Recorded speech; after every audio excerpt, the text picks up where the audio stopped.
Put that coffee down. Coffee's for closers only. Oh, have I got your attention now? Hey guys, welcome back to another episode of Coffee with Closers Live. Today we have a special guest. Lauren Hardy is joining us, and Lauren is an expert at virtual wholesaling. She's a coach with Wholesaling Inc. and does awesome stuff all around the country. Lauren, welcome to Coffee with Closers. Hey, what's up? I'm excited. I got my coffee. Awesome. Usually, though, I'm double fisting. Uh-oh. Because I have a problem. Gavin, good morning, fellas. Good morning. How are we? How's everybody doing today? Living the dream. Living the dream. Awesome. Well, Lauren, thanks for coming on the show. We use this opportunity to network with each other and learn new things and have guests on. And this show is audience driven. So we encourage anybody that's listening and watching to drop a comment, regardless if you're watching on Facebook or if you're watching on YouTube. Obviously, StreamYard syndicates it out quite a few places. And myself, Don, and Gavin will have questions for you. But also, we encourage the audience to ask those questions as well. But just to kind of get started here, Lauren, give us the quick, who is Lauren Hardy? Fill us in. All right. Well, hey, I am so happy to be here. And thank you so much for inviting me on today. So my name is Lauren Hardy, and I live in Southern California. I specifically live in Orange County. I'm a volume wholesaler. I have been in a lot of different, I've done all the strategies in investment real estate for residential. I started out flipping houses in my local market in my backyard. I started out almost 10 years ago. It's hard to believe. And it was a very different market atmosphere. It was post-recession. So there was a lot of distressed inventory, and flipping houses in Orange County and the surrounding counties was a lot easier at that time because it was easier to find deals that made sense. Now my business has evolved over 10 years. I ended up going virtual because my backyard ended up being just too saturated. The margins were not making sense for me in my personal buy box. So I went elsewhere where it did make sense. I got involved in development in Nashville and building spec houses. From there, I ended up falling into the more volume wholesaling game in Nashville. And I realized I really wanted to perfect this whole virtual thing because there was a likely chance that California was just not going to ease up. And it was not, maybe investing in my backyard was something that maybe I never am going to be able to do again or even want to because the numbers don't make sense. So from there. So I got to interrupt you for a second. Yeah. What's a house cost where you live? Oh, our average in Orange County, the last I checked was $850,000. That's an average number. Mm-hmm. And we have a lot of condos here. So like that includes like, these are condos, you know, that like I lived in a townhouse before this, before the place I just moved to. That was, it sold for $750,000 and it was just a 3-bedroom townhouse. Wow. Yeah. Crazy, right? Wild. Yeah. Wow. It's crazy. But to give you guys some perspective, when I started flipping houses, the house that I bought to live in, raise my kids in, I ended up living in it for 7 years. And I bought it right around the same time as when I started house flipping. I bought it in 2011. I flipped my first house in 2012. I bought that house for $395,000. So that was, in the recession, there was actually some distressed inventory and prices kind of made sense. And you were able, there was just way more deals. 7 years later, I sold that house for $710,000, that same home. So California has big swings, very big swings. It's not a smooth wave. If you look at charts, it's really high and then really low. And right now, our market is just so intensely saturated. The inventory is very low.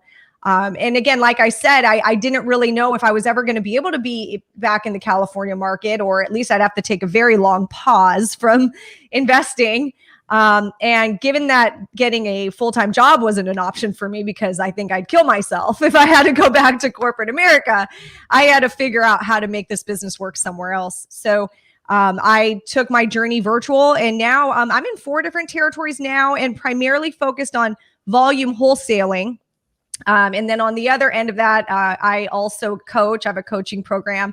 I coach with Wholesaling Inc. and I host their podcast once a week. So that's a little bit about me. Awesome. Lauren, Awesome. thank you so much for coming on today and hanging out with us and, telling us a little bit about the virtual game. So Gavin does a little bit of virtual wholesaling, I think. I do. Yes. I do. Awesome. Yeah. Gavin, what markets are you in? So we're in Birmingham, Alabama. We do a little bit in Florida as well. And I do a little bit in Savannah where I live, but I try not to do it where I live because I have a rule. Like, I do not go to the houses. Man, and I was talking about this yesterday with one of my students. I said, yeah, I want to start doing some virtual stuff. So I'm really looking forward to tomorrow's episode. This is last night. So I'm going to pick Lauren's brain. I want to pick Gavin's brain on what you guys are doing, how you're doing it. And I want to start doing it outside of my market and not even including it. So I don't even have the opportunity to go drive it. Because I'm the kind of guy that's like, oh yeah, let's go take a look. Yeah. And that's the thing that you want to remove. And when I got into the business, I just started with virtual wholesaling. So that's kind of like all I knew, right? So was the virtual side. So it's pretty cool. And Lauren would have had this as well, and probably Don as well. When the pandemic hit and everyone was flapping and panicking, and they've got all these offices and going all crazy, and they don't know how to operate. We were fine. We did great early on in the pandemic because we just kind of doubled down and we knew what we were doing. And you'll see now a lot of people have transitioned into virtual because they've had to, and they're going to stay there.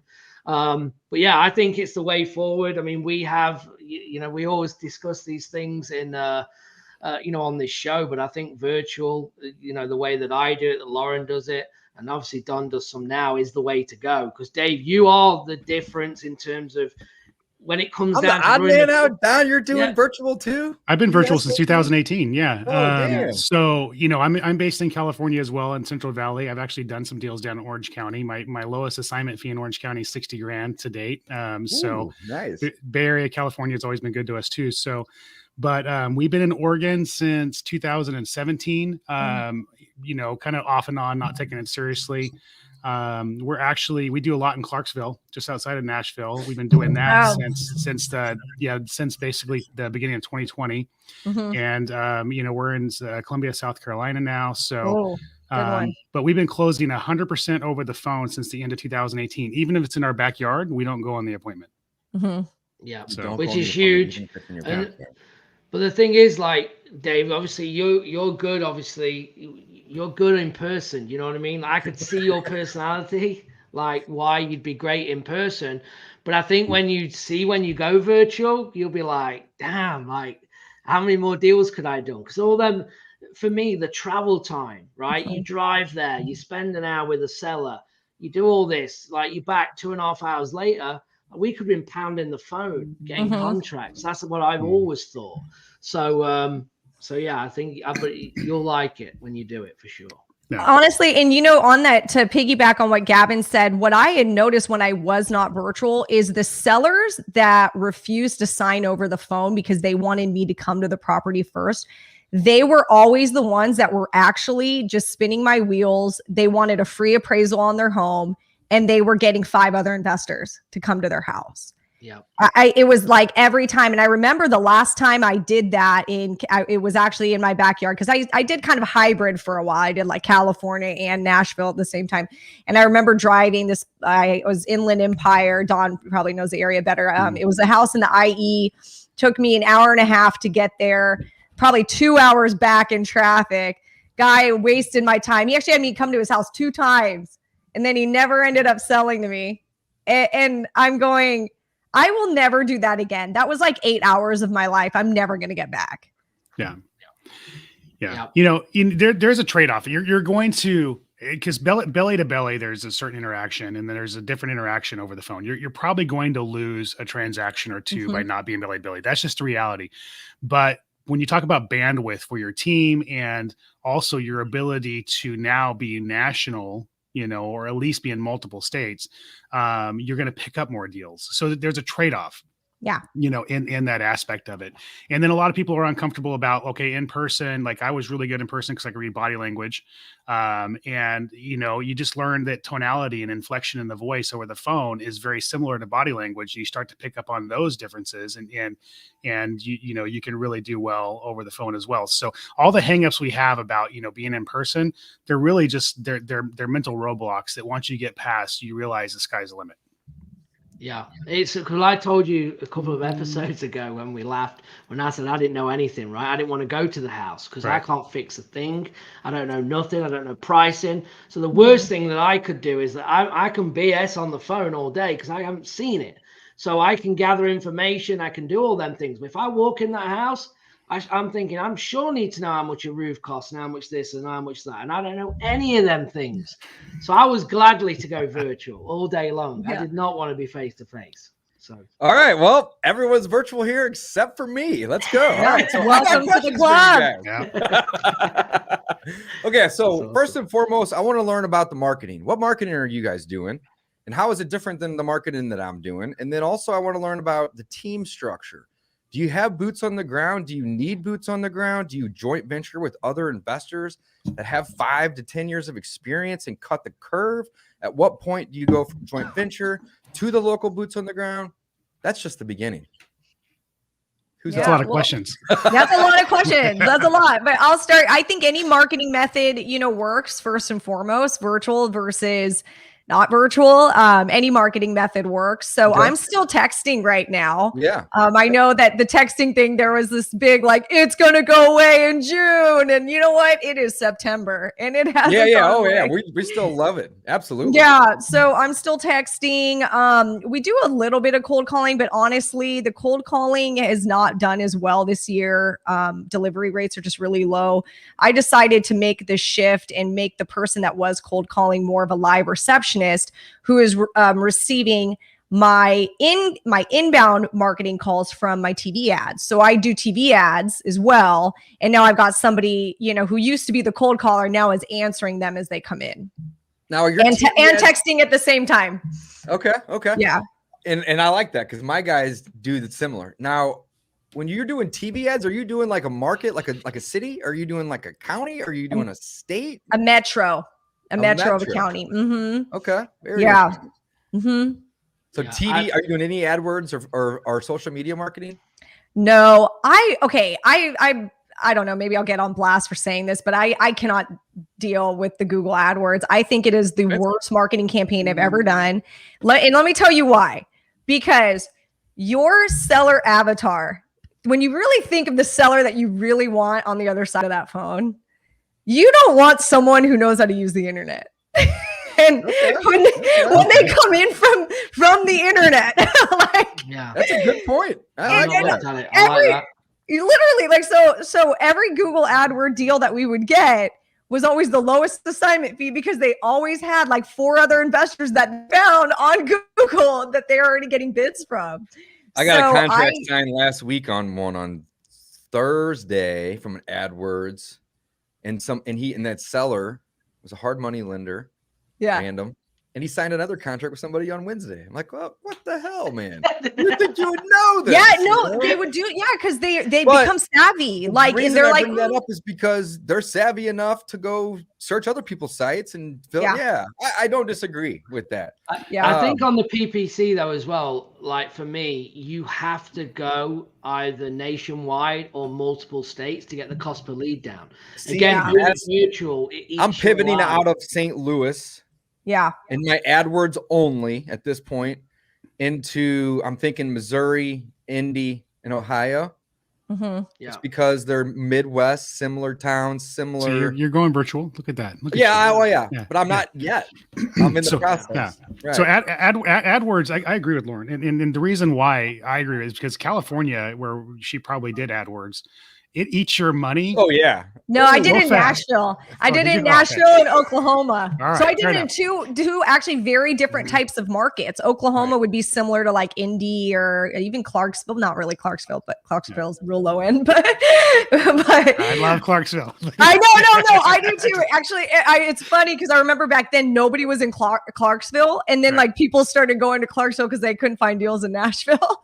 Right. But no, yeah, in Nashville when I did it, it ate up anything I made. I just spent it like in the next month. And then same with Oklahoma. It was just too competitive in that environment. And then the seller that I was talking to was a savvy seller who knew how to work the internet. Yeah. You can't control your budget. You burn through capital, and if you hire an agency to run it for you, their model's counterproductive in my eyes, because they get paid a percentage of what you spend. And to me, it's like, well, then why are you incentivized for me to spend less? Yeah. And they're it not doesn't paying make sense. attention. They're not paying attention. They're not paying attention to your campaign. That's another thing. I'm not smart enough to even know how to work AdWords. And so like I would rely on these agencies to do it. And I would be like, whoa, I just spent $10,000 this month. Like, what? Oh, yeah. Got nothing. No, I'm with you. I did $9,000. I don't use them either. I did $9,000 in Bama, and I was just getting stuff like I know we talk about virtual and small. You did towns, statewide, but not small town. No. I did it just a couple of years ago, before it was like the big thing. I tried it, and someone else ran it for me. I did $9,000 I spent, and in the Birmingham area, but it was all rural, like super rural in the middle of nowhere, and it didn't even warrant the time to spend on that deal when you got other stuff happening in town that are moving faster. So I was just like, I'm done. So yeah, but I will say though, and what's interesting as we go around and talk about marketing, because Lauren said like her cold calling, is down. That's still my number one right now, but it is where my focus goes. So we've talked about this before. Where you focus your marketing efforts is where you will get results. Yeah. And mine's not so much in texting, but I don't. But I spend 1/10 of the time doing it in texting. So it's unique to see that, and for everyone to understand that where you put your efforts in is where you actually get your results. Anybody send in direct mail? Just started. Honestly, I think direct mail's back. I think it's back. I'm in. I'm I logged agree. in. I'm not saying a word. Don't say anything. Shut up. Everyone stop talking. Yeah, All right, I'm on the direct mail wagon. I'm ready. I'm locked in. I love direct mail. It's Yeah. always worked and it always will. I don't have crazy budgets. I got $2,000-3,000 a month that we spend on it, but we try to consistently do it every month, just because That's awesome. So it's just another thing that you can easily automate. You spend 30 minutes a month sending 2 little campaigns, and it's just more leads. So cool. Two things that are happening from the show real quick is everyone's going to start doing direct mail, and everyone's going to that county outside of Nashville. Right, Clarksville. Yeah, right. Let's all go there. Let's go and compete with Don.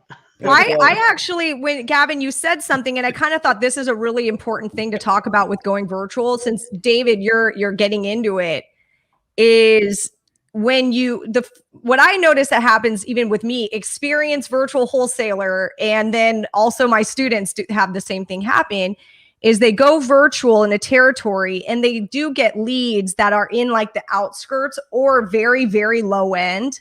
So one common thing you'll notice when you go virtual, say in a Midwestern town, like the areas you've mentioned, Clarksville and all the areas, David, you were talking about, is you're going to get a bunch of contracts and you're going to be stoked. Like your team's going to lock down like all these contracts, but then you're going to look at them and they're like $25,000, like 19 grand. And you're like, well, somebody will buy it because this thing's half off. Like what? I'll be able to move them for sure. Be able to move them. And then the next thing you know, it's like crickets. You're not able to move any of these deals. And it's just major contract attrition. And so I experience it. And there's still this tendency, where even though I've done this before, I'm in a new market right now, this is like my 5th virtual market I've been in. And even though it's I know not to do it. I know to just say, guys, stop putting the junk under contract. We do it because we're wondering well, maybe someone will buy it.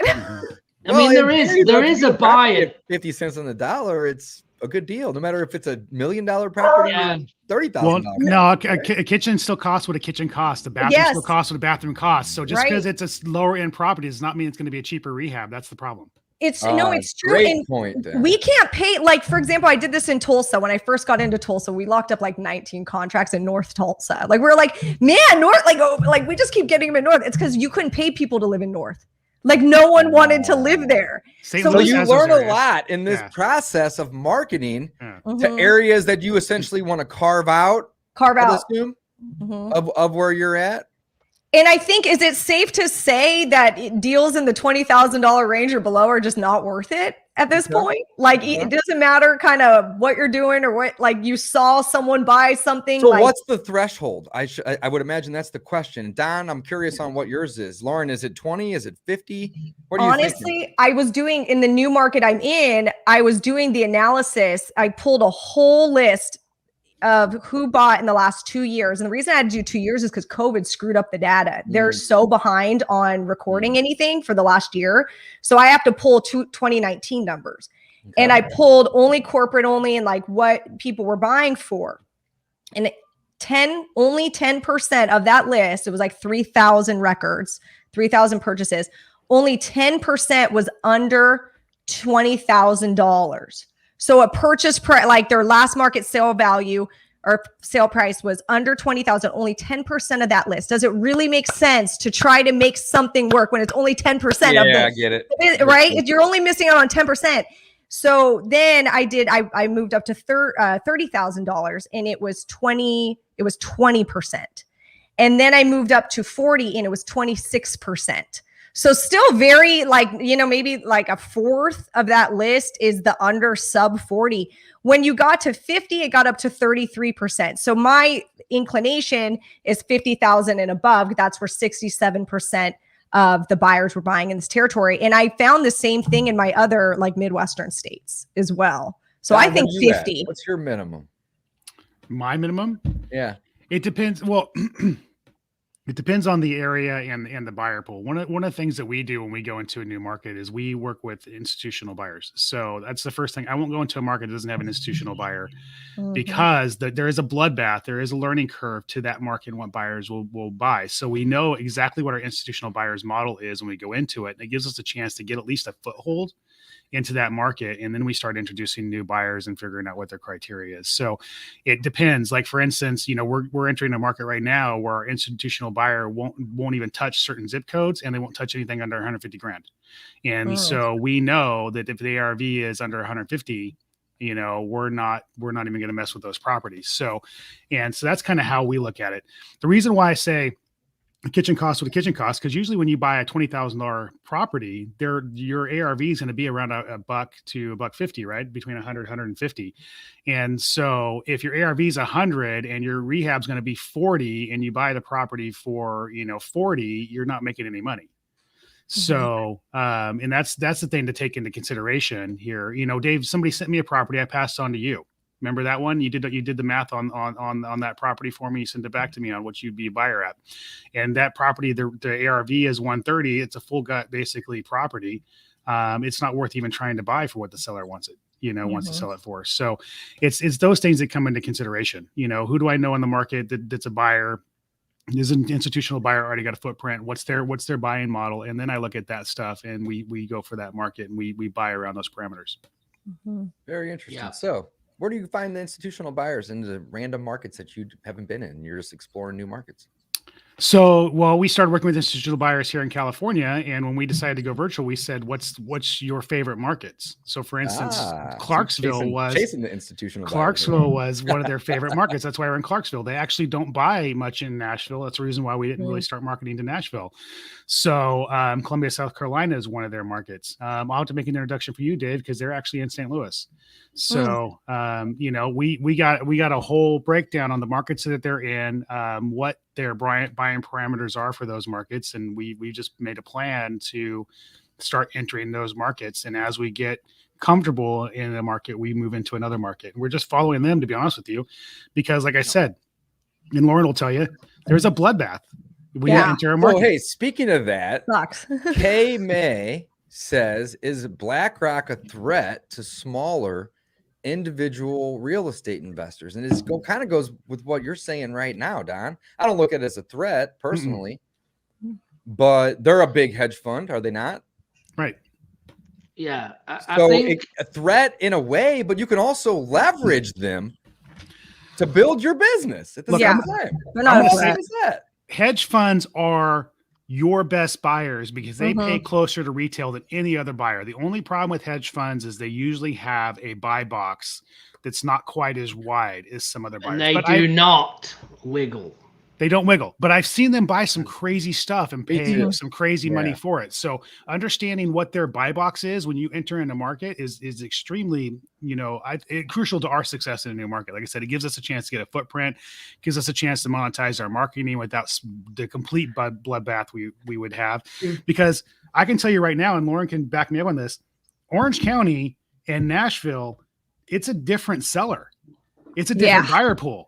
It's different. The stuff that works in Orange County, you got a sophisticated buyer in Orange County that's just a different, especially you got an $800,000 property, 10% equity on that is $80,000, right? So in Nashville, if you got, for your median house value, 10% equity might be, 30 grand. And so it's just a different seller. It's a different buyer. And so, and it takes a minute to figure that out. Yeah, I get that. That makes perfect sense. Go ahead, Gavin. No, I was gonna say, I want to say as well, like when you go in, because hedge funds, the people running the show, they're learning the market as well, right? As they go into these new ones. So we made well over 100 grand off 5 deals in Mississippi, and one of them was 43,000 on this deal. And these numbers to me did not make sense, like one bit. But to them in their buy box and their returns and how they work this stuff out, they wanted to pay that. Then we got another house that was better, was brick in a better area, in a better street, and they want to pay 50 for it, like 50,000 less than the other one. And it's just like, it makes no sense, but it sometimes doesn't have to make sense, because as wholesalers, especially with hedge funds, our job is not to educate them, right? We're delivering a product to them that they want. And that's how you're going to make the spreads. And if you understand, you're not just got to understand the buy box, but I would also say you have to understand the way they close the deal. So some hedge funds that we work with a lot as well, is we have to buy the property. Like they will not let us do back-to-back closing. We have to bring transactional funds to close on the deal. There's only one hedge fund that makes us do it. They use the same closing company, and they actually make us physically close on the property. They will not do assignments. If they do assignment, they'll only do $5,000 max. Wow. And only 5,000 assignment. And also you have to close on the deal, but they'll pay stupid numbers. So you know what? We'll bring transactional funds in. Let's go. If you're going to give me 43 grand on this thing, then let's do it. So you have to understand that as well. Yeah. All right. I think understand there. Just one more thing. Their business model. They have money from investors, and that money burns a hole in their pocket. They have to deploy, and so they're constantly looking for opportunities to deploy that capital. What they're not good at is the marketing side that we're good at. Yeah.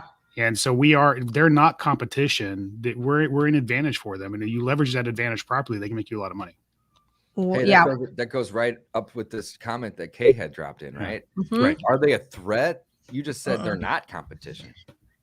They're not competition. They're not at all. These guys are like sophisticated Wall Street guys. They don't want to beat the bushes and send text messages and manage a cold calling team.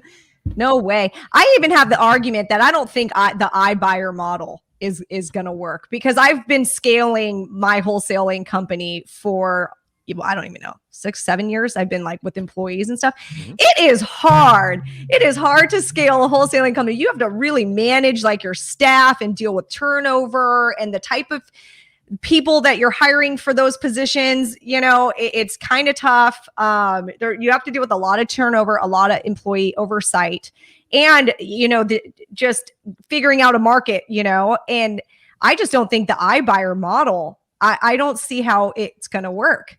I don't see how I think that they are making no money. So I think just like the hedge funds, they're not really a threat. They're a tool.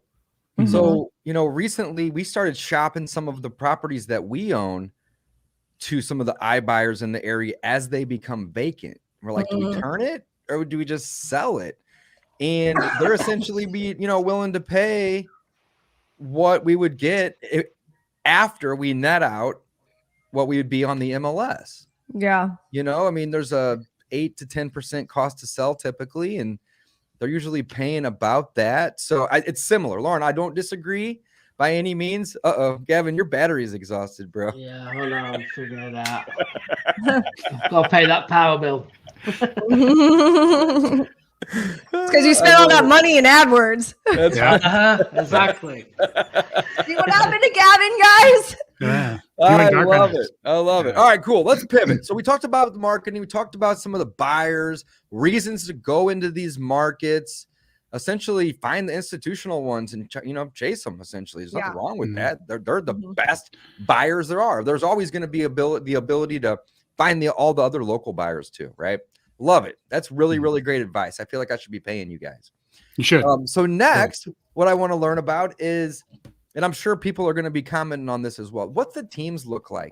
So I'm a landlord at heart.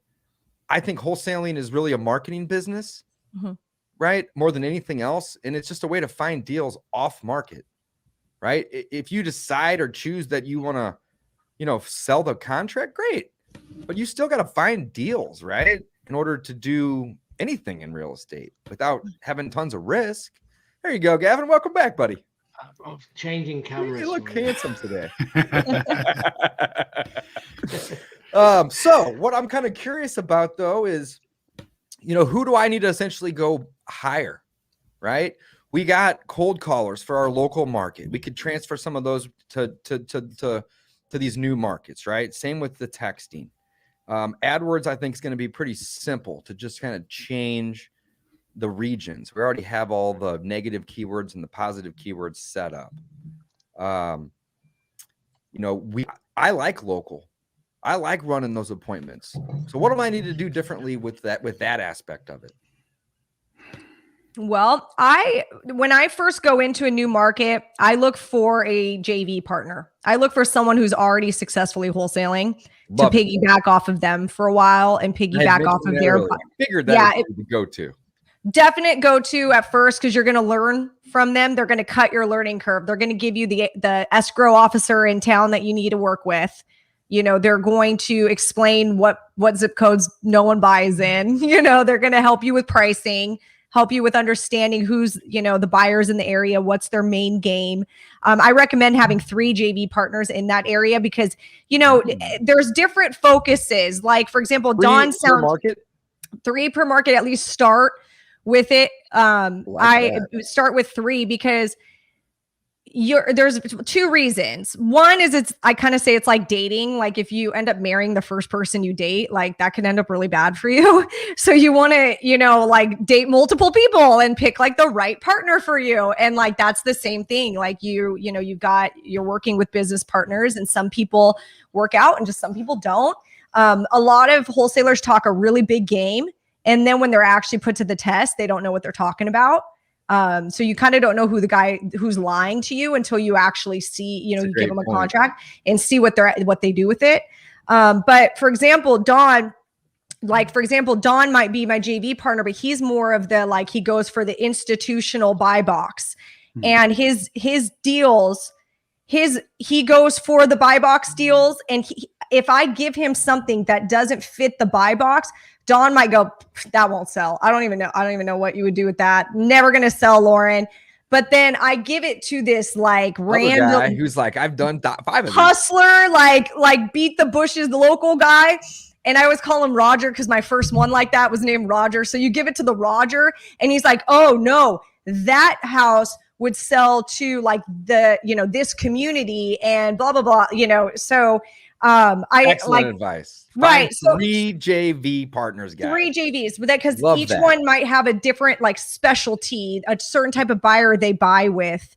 How are you typically finding them? If it was me, I would go to Google and I would type "sell my house fast" Birmingham or whatever market, and you're going to have the AdWords people, right? And or go to the Facebook groups that are local to those towns and find the guys posting a bunch of deals. That's 100%.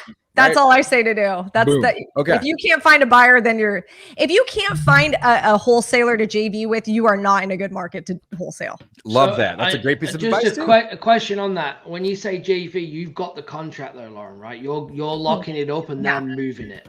So what does that process look like? And at what point in time do you go from working with JV partners? We're echoing, I think. Is everyone else getting the echo or just me? I hear it just went away. It just went away. It just went away. Okay. Yeah. So let's talk about the first part of that. So now I'm all confused because of the echo. You're all disoriented. I thought you froze. It was awesome. Whatever it was. He was like, So now we know echo makes Dave lose his train of thought. What's going on over here? All right. I could see words coming out of his mouth. yeah. I know it. what you were saying. You were asking, like, how do you work with the JV partner to not burn them out and not want to work with you? How about that and or when do you get boots on the ground, if ever, right? Because maybe you don't. No, you definitely do. You definitely do. Okay. Yeah, you need some help. I the biggest kiss of death, and this might not have been for Dawn, sophisticated investors, but I've even seen sophisticated guys fail at virtual because they don't work with the JV at first. And they try to deploy and move the deal themselves. And it's hard. You don't know the area. You don't know the buyers. Like, it's really hard. So just, get your ego out of the way, cut the learning curve, be willing to, split some deals with the JV partner at first. Now, do not what I recommend. You're doing all the acquisitions. You bother that JV partner when you have a contract signed, or you have a seller that's like, I'll sign it. I don't have a printer. Can someone drop it off? What I see a lot of my students do is they try to push all their responsibility on the JV partner. Like, they actually start getting the JV to do acquisitions for them. The JV partner not want to answer your calls. Oh, absolutely. They're like, can you comp this house out? Can you comp that house out? They want to get calls when there's money coming their way. Yeah. I'm like, that's not when there's like a problem. Yeah, like that's your job. Like, you have to comp the house out. You got to put your big poi pants on and comp the house out and get it under contract over the phone, and only bug your JV when you have a deal. Now, I will give you maybe a 1 hour running through contract pricing with the JV. Like, ask the JV, hey, can we comp some houses together for like an hour on Zoom? So I just really figure out what we need to know about the market. Teach me how to fish for a minute, but do not bring that JV into every, hey, can you give me pricing on this lead I got a lead somewhere. I need help with it. The JV is going to not work with you. So you are doing all the acquisitions. So essentially, somebody that is going to want to start wholesaling virtually, they either need to do the acquisitions or they need to bring people on to do those for them. Right? Wrong? Yeah. Right. Okay. So you need to build out a team. In my opinion, I would never want to go try to do 3 states by myself. No. You need to build out a team that can handle the acquisitions. So I'm missing that piece for the virtual market. No problem. You can fill that spot in a couple of minutes. And then we need somebody to coordinate the closings and or do the dispo, or is the dispo done by the JV typically? I mean, essentially, you'd want to pivot out of the JV role, right? So you maybe do 10, 20, 30, whatever. Do a bunch of deals, learn the market, and always have those 3. I love that too, by the way. 3 different JV partners in your pocket, because you're going to leverage their lists, but you're going to split your profits. So in order to be profitable, you're going to want to do all these things yourself at some point, right? And that's all probably also when you're going to be bringing in your boots on the ground, right? I think as well, though, there's so many ways to set this up, right? This is one way. There's really not a blueprint, because it gets a little different. There isn't, because one of the models that we do is Lauren's exactly right. You cannot go to a guy or gal doing a lot of deals as a JV and then expect them to do anything for you. But what I do is that I will go and search for people that have done a couple of deals that don't have systems, that don't have marketing, that don't have money, but has the right fit for the sales cycle. I will come in and JV with them, where I do all the lead gen, they lock the deal up and move it, and we split 50-50. But again, that isn't a seasoned person. You're like a wholesaling agency. Yeah, I like that. That's a really good model. approach. So Yeah. that's my, as I'm sitting here going, I 100% agree with Lauren's saying, but the difference is that the approach, you don't go, oh yeah, this guy's doing 5-6 deals. He ain't got time to work my stuff. But I got Tom over here that's got enthusiastic, willing to work, done a couple of deals, just not got no systems, can't market, blah, blah, blah. Why don't we JV? And then we split, but I get him doing the work on the ground. But doesn't that also require you to be his coach? No, not really. Okay, interesting. I Guys, mean, we got about no No, different I like to running that. acquisition. That's cool. No different to running acquisition. It's easier. Yeah, I Because they're love not it. going to leave you. Because Yeah. if they get it down, they're making more money with you than they are that they've been doing on their own. I love That it. Guys, makes we have about sense. 45 people watching right now. Hit that like button and hit that share button for us. Help us share the word here today, guys. We love giving back. We love networking. We love talking real estate. And we love bringing you guys into the show. Speaking of that, Aaron has a quick question. He says, thanks for sharing today. Do you have boots on the ground in the virtual markets? I believe he's asking this to Lauren. Yeah. So aside from a JV, the next thing that I call him a runner. So this is an Aaron runner. That's the term, Aaron runner, a runner. And this is someone I found on Craigslist, or it's a realtor who needs to make some money on the side, like a just starting out realtor. Like that okay. If you can't find a realtor, go on Craigslist, post an ad. You want somebody that presents themselves well. I mean, they're a representation of your company. Okay. They work for your company. They are like an extension of you. Imagine like cloning yourself and putting yourself in Clarksville, Tennessee. You need a human like to run that errand, to talk to the seller, shake the seller's hand, get the contract signed, go take photos. So we have runners that will take photos, put lock boxes on houses, do our buyer walkthroughs, our runners. So now I am not JV dependent. You slowly do, like David said, do about 10, 20 deals until you feel really good and you've built a really good buyers list, and then start testing it out and seeing if you can move your own deals. Still have your JV on the side, but like maybe try like to move one and see if you're able to do those it. tools in your belt, guys. Right. You can always go reach for them, but why not do it on your own? I love it. So the runners are people that you find on Craigslist, or their agents. How do you pay them? Is it commission? Is it hourly? $20 an hour. Yeah, 20 bucks an hour. $20 an hour. Okay. Mhm. And they're basically, so they're not, I guess they could run anything, right? But they're not typically running the sales appointment. That's typically done on the phone with your act. So that's the difference. I think the big difference that I'm seeing with how I'm doing it locally in my market, as you know, compared to the three of you guys and how you're doing it virtually, is that the sale and the acquisition is done over the phone. And the runner is typically there to get the pictures, place the lockbox, go run interference with buyers if needed. But they're not really dealing with the seller all that much, right? No, just friendly. Hi, I'm Julie. I work for Lauren blah, blah, blah. or Gavin or Don. Right? Yeah, like, oh, good to meet you, seller. Just being friendly, a friendly customer service agent kind of thing. And if like, for example, because this is the situation comes up a lot, is elderly seller who doesn't do the internet, doesn't do DocuSign. So, but seller says, yes, I will sign. So you have to run it out to sign. Can someone mail me a contract? No, how about I'll have Julie, Julie you're gonna be home tomorrow at 2 p.m. Great. Yeah, Julie will come down today and drop it off. So Julie will come here, Mr. Seller, sign the contract, takes it and scans it to us. So we have the contract, and while she's there, she'll take a round of photos. So it's just someone that you can get to run errands for you that represents your company well. The agent play. Yeah, the agent play is a good play. I like the agent play, especially similar to Gavin's approach. Find an agent that's kind of new, or maybe they're somewhat part-time, or they're just not super experienced, because then if you go make the offer and then you realize that they owe 50 grand more than you're willing to pay, it's like, well, you already met Susie or whoever, and maybe she can help you.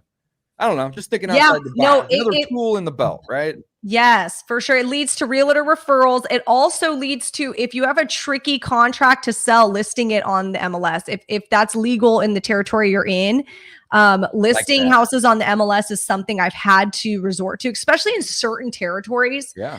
Certain areas where like buyers are really fickle about where they buy, like they don't buy in this zip code, but they buy in that zip code. Right. Tulsa's my market, like for that. Tulsa buyers used to be very fickle. They're a lot more willing now that inventory is low, but we would list our contracts because on the way they would look at it is they would just go to the MLS and they would do their territory searches by zip code. And, you know, they would see my deal pop up on the MLS, and that's how I got that, you know, those deals moved. I love it. I love it. Just a couple of things as well. We use runners as well. And Gavin, how do you pay your runners? Aaron has another question. Do you pay the runners by we do hour or per deal? Lauren said about 20 an hour. Yeah, we normally do about 25. It depends on if we're grouping properties out and where it is. So we do anywhere between 25 and 50 bucks. If they've got to drive 35 minutes to go as a one-off deal, So you don't even do hourly. You do flat. Oh, flat. Yeah, we do flat. And then if I can group a few together, I'll normally do 20, 25 bucks a property. But we're not getting them running like hours a day. The other thing where we find them is we go to our local Facebook, friends and family, depending on where it is. Hey, does anyone know anyone in this market to get a lead on someone that they recommend that could do it for us? And also networking with like Uber drivers, Lyft drivers has worked good for us as well. Yeah.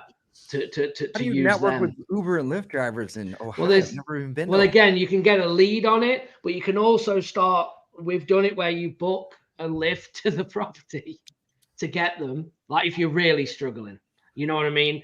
And because they're immediate, so you can actually book them to the property to go and like pick you up. Oh, and then when you get to call them, saying, "Hey," and then we'll pay them for the ride, and then and you're like, "Hey, what's your Venmo? I'm gonna send you $50. Yeah. Take 40 pictures of this. Do this for me. There's a lockbox on, or the sellers. Yeah, if you're in a bind, we've done it. That's actually really creative. Yeah. Wow. Sometimes you gotta do what you gotta do. Yeah. You know what I mean? All right. So local Facebook, I mean, essentially could be Uber or Lyft. I like it. Okay.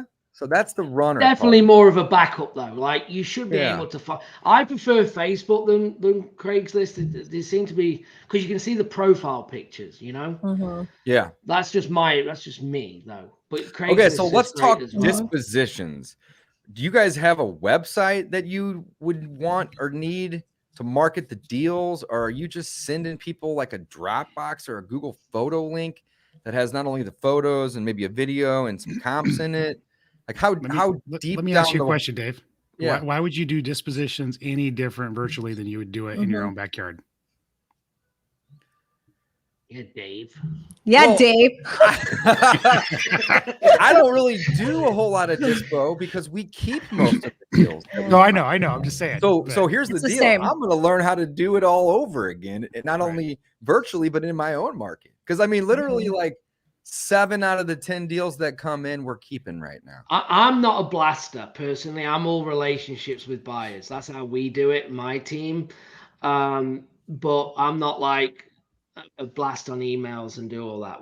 Ours is more relationship based because again, on virtual for me personally, it's easier to move things.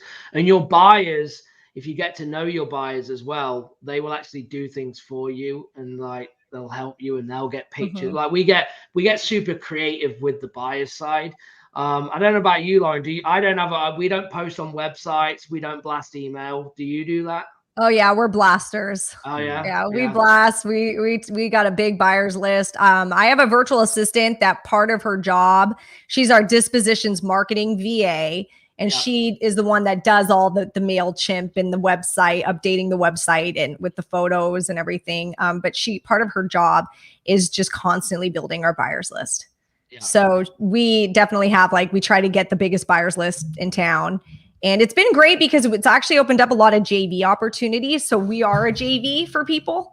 That's been really, really helpful. Like we have, I've been told in especially one of our markets that we've been in the longest that investors will say, oh, we don't pay as much as they do. But it's because we just have a better buyers list. So we can, Yeah. No, Yeah. it definitely you get more. You get more money. Is the best way to squeeze the deal. Yeah. But sometimes It it's just comes with it. easier. You Yeah. go with you. I just like my go-tos. You know what I mean? Like I It's know they're going to mhm. close. They're going to just do it. It's going to be fast. It's going to be easy. It's probably lazy. You know, it's probably lazy. It's uncomfortable. It's uncomfortable. You know, we have if I actually had to have that role, I don't have that role in my company. I have someone who's worked with me for 6 years. He takes that role. And the like emails sometimes we get back from people are really mean. Like they'll say, oh, this isn't a deal, or I'm going to submit you to the department of real estate. Like you'll get people on your buyers list. Sometimes you're like, God, that guy was like hates wholesalers. Like, how did he even end up like on my list? You know, so it is it's uncomfortable. And then sometimes you do have to worry about buyers going direct to the seller and whatnot. So we don't post our address. We don't post addresses. We make sure it's not in any photos that they can identify where this property is located. And then we talk to them on the phone and vet them out before we give them an address. Really, that's great. Huge, Yeah. huge point right there. Yeah. And remember, Mhm. you don't own the property either, right? You have a contract on the property, so you shouldn't be putting the address out there. You But shouldn't. yeah. Yeah. But that's really good, really good. I'll also say, Gavin, because you're in, no, it was Dawn that's in Nashville. Okay, I swear in certain areas, like the buyers are more ruthless and shady. In the South, like in the South, a contract doesn't mean anything. Like the sellers would back out of contracts all the time. And then the buyers like would do weird stuff like go to the seller direct. So I don't know why, because I don't see it in the Midwest as much. Well, there's in the South, like in Alabama, they don't like like running open house and flooding the buyers in and bringing buyers in together. They don't like that at all. Like Phoenix, we used to do that all the time. Yeah. No, it's just a different vibe. They just don't appreciate it. It's just not appreciated. I don't know. Yeah. It's weird. So they're shady and they don't appreciate walkthroughs. It just goes back to all markets are different. That's why, when it comes to marketing and different things like that, like you would think that the marketing that works in Fresno, California is going to work in Clarksville, Tennessee. And to some extent it does, but it doesn't. And because you got a different seller and your approach needs to be a little different. Your conversation is usually a little different. Your buyer's a little different. It's just every market has its own, learning curve, Dave, you're in St. Louis. St. Louis has areas you can't give houses away. Somebody who doesn't know that's going to go into St. Louis and they're getting a ton of leads. And put them all away, right. So, yeah. That's just the reality of it. And so you got to figure those things out in those markets. And it's in what buyers are like, whether or not they're going to stab you in the back or honor the relationship and all that kind of stuff. It's a learning curve. Okay. David, like one piece of advice is one territory at a time. Don't do 3 at once. Like pick one and then be like, all right, I'm going to be here in Ohio for the next year, like to figure it out. Because if you try 3 at once, you're going to be stressed out. Like on this St. Louis, I have so many students that tried St. Louis and couldn't make it work because they couldn't figure it out. It's like a war zone area and they couldn't figure the pricing out and what neighborhoods were good and bad. So there are some markets that just virtually are very difficult and it's easier to be in another market virtually. And you need to kind of take that time to figure it out. Got it. Okay. So with that being said, Vince asked, how do you build a buyer's list in a new area? And Lauren, you had mentioned a second ago about, having big lists. I'd imagine those are metro specific. Right. It's not like you have an Oklahoma buyers list, right? Because you're going to piss people off living 150 miles away sending them deals. So you're focusing basically on metros, right? Yes. And Don, are you doing metros or are you doing bigger? Metros primarily. I mean, Clarksville is like the outskirts of Nashville. So I don't know if it's considered what you consider a metro or not, but I like the sometimes. Let's put it this way. I like the outskirts of city. Even in my backyard, Fresno, all the outskirts, little cities are the ones like Fowler and stuff like that I make more money in, believe it or not. So that's where I like the targets, like all the little cities that kind of surround some of the larger cities. Gavin, how about you? Metros, cities, counties, states? It just depends on who I'm working with and where I have buyers. We were talking about the low end stuff. If I have a few, like 3 or 4 buyers that will buy like awful stuff, I'll market there, right? And make money there. So that's how I look at it, is I kind of do everything with the buyers first, and I sell what people are looking for, or I go market what people are looking for, because I know I can find it. I just want to make sure they're buying it. So this has been great, because I've literally in the last hour flipped my whole mentality of just going into different markets, and now it's like, all right, let's find these buyers first. Let's go into the metros, not the whole state. Very cool, guys. Yeah. And that's the all kinds of stuff on this call. With the buyers, like, that's why I like that personal touch with them, to know exactly what they want. It's like their own mini buy boxes, because once I know that, I can go and create criteria through lists to literally serve what they want, and then we can move deals real quick. Lauren, you agree? 100%. Yeah. A buy box, you need to have even your own buy box as a wholesaler, which would be a compilation of all your buyers' buy boxes, basically. Yeah. So how to build a buyer's list? That's Vince's question here. I would think you could do so by first and foremost joint venturing with up to 3 people or more even, and then just see who's buying those deals from them and slowly build it. PropStream and batch leads are great places to pull buyers specifically. What am I missing? I love the local RIAs Facebook groups groups. Yeah. So go to, just go to search and do city name, real estate investment association, or county name or metro name real estate. And what I love is, people post deals and then you'll see the emails like, I'm interested. And so we go into the comments of other people's posts and scrape and then reach out to those people. And then we also post our own deals and people are interested. So we're constantly generating kind of advertisement to advertise buyers. Guy to start making offers and taking the calls and doing the sales process that we typically do boots on the ground now. And I need a disposition person to make the relationships with these JV partners, go in and build those metro specific buyers lists. And one of the ways is obviously to scrape those emails from the Facebook groups. I love it.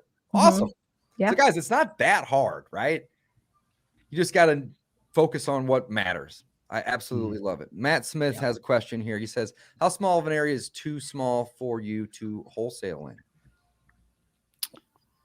I don't think there's ever an area that's too small. I think it's just about buyer demand. There are some, like, again, in my backyard, there are some really small towns that have high buyer demand that we make a lot of money in.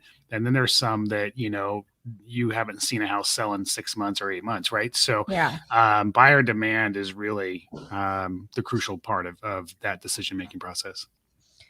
Yeah, the easiest thing to do is when you get an address of a home. This happens to us with our TV ads because you can't really geo-target TV ads as well. So you'll get these sellers that have like a house that is like 2 hours from the metro. And if you pull a list on PropStream and you try to find absentee owners that own maybe more than 2 properties and it's like nothing, or any absentee owners or flips, like you push flippers and you can't find really anything in that area. And that's common in some of these Midwestern areas or just anywhere, it's very common. Don't tie that thing under contract. It'll just drive you nuts, especially if it's under $20,000. Man, that is some great advice. If there's no buyers in the area, probably not worth the time. Not even worth it. And if it's a low-end property, Don and Lauren both had, said this earlier, the rehab costs are going to be the same. A $300,000 house versus a $80,000 house. I mean, you may have a little bit more expensive kitchen, but at the end of the day, your kitchen's still going to be costing you, $6 to $10,000 minimum, right? So I love it. Very cool. Very, very cool. Let's talk novations just for a second here. Are you guys doing novation agreements at all? The reason I ask is, when you're virtual, you're going to have a lot of leads that they're not really interested in taking the cash offer. It's too low. And the novation basically gives you the ability to kind of joint venture in a way. There's a lot of ways to kind of describe what a novation is, but is anybody on this call doing or using novations? I think that there's so many things in this business you can do, but if you don't have a focus and you're kind of like shiny object syndrome, you really like start wasting a lot of time. Like I've noticed with my students in this, because when you're new, and I did this when I was new too, like you just try to make a deal out of anything. And so you start every lead you get, you're like, well, maybe if I partner with the seller and we flip it ourselves and this and that, and you spend like 45 minutes on that deal. And the seller didn't even want your cash offer. Like, so they're not even that motivated. You waste all this time doing that, where I could have just been on the phone with like 5 other sellers making offers and then getting one that was actually motivated. I got from Tom Kroll, be a deal finder, not a creator. Yeah. Yeah. It's you get distracted a little bit when you have too many tools in your tool chest. Like if you're too good of a harvester, or you're trying to be, like, so there's the low hanging fruit that you just grab, like, and that's just easy cash offer wholesale. Then there's like, all right, the next level is like, I know some creative finance and sub 2, and you kind of like, you're getting to be a better harvester at grabbing different types of fruit. Maybe it's not all the way just falling down. But then there's like, novation, and there's, where you start getting really, really complicated. I'm just not in that game. No, I get it. I totally get it. I was just curious if that's something that you guys were doing. I've been seeing a lot of investors talk about it recently, and it's typical, and it's a couple that come to mind, and they're guys that are doing like 30 states with Adwords. Yeah. So I think that they're just getting Corey, a lot of leads. Nick.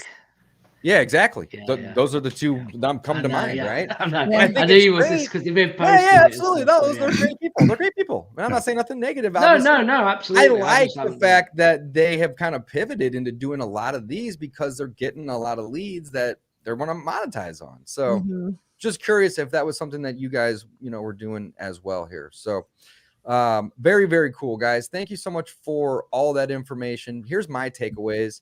Find the institutional buyers, figure out where they're working and doing deals, and play on that, right?